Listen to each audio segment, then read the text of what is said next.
আসসালামু আলাইকুম সম্মানিত ভিউয়ার, সবাইকে স্বাগতম জানাচ্ছি কেআইকে একাডেমিতে। তো তোমরা আজকে অনেকেই খুঁজতেছো যে ফিজিক্স পরীক্ষায় কত পেলে পাস, দুইটা মিলে পাস কিনা।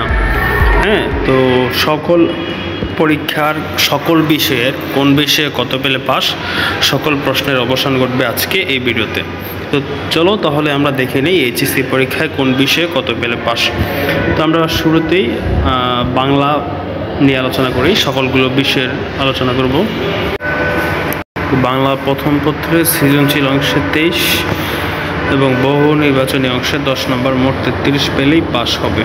তো এখানে বিশেষ দ্রষ্টব্য হলো এইখানে বাংলাতে আলাদাভাবে দুইটাতে পাস করতে হবে। আচ্ছা, বাংলা দ্বিতীয় পত্রের ক্ষেত্রেও 33 নম্বর যে কোনোভাবে পেলেই হবে, সেটা এমসিকিউ এবং সিকিউতে কোনো ধরাবাঁধা নিয়ম নয়, যেটা বাংলা প্রথম পত্রিতে ছিল।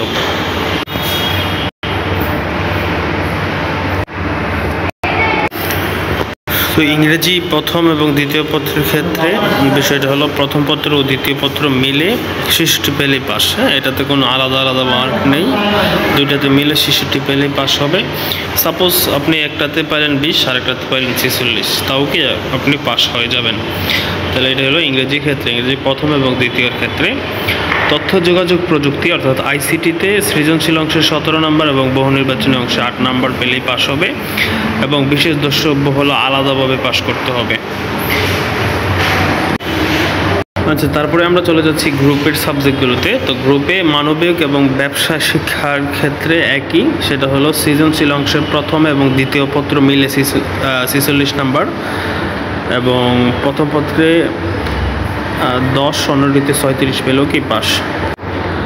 আর এমসিকিউ অংশে দুই পত্র মিলে 20 পেলেই পাস, এক পার্টে 5, অন্য পার্টে 15 হলেও কি পাস হয়ে যাবে।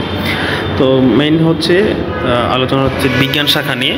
বিজ্ঞানের এমসিকিউ খারাপ হয় ফিজিক্স কেমিস্ট্রিতে, তো সেটার জন্য ক্লিয়ার করে বলি, সৃজনশীল অংশে প্রথম এবং দ্বিতীয় পত্রে মিলে 33 নম্বর। অর্থাৎ আপনার ফিজিক্স বা কেমিস্ট্রি প্রথম পত্রে যদি সৃজনশীলে খুব বেশি খারাপ হয়ে যায়, যেমন আপনার শুধুমাত্র যদি 500 পান, অন্যটাতে যদি আপনি 27 পান, তাহলে দুইটা মিলে 33 হলেই পাস।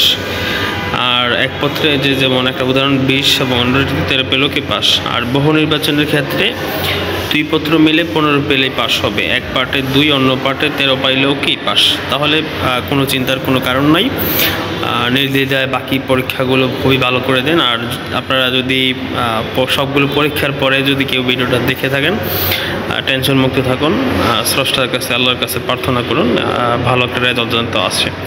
তো ধন্যবাদ সবাইকে যারা ভিডিওটা এতক্ষণ দেখেছেন। ভালো থাকবেন, সুস্থ থাকবেন, অবশ্যই কেআইকে একাডেমির সাথেই থাকবেন। আল্লাহ হাফেজ।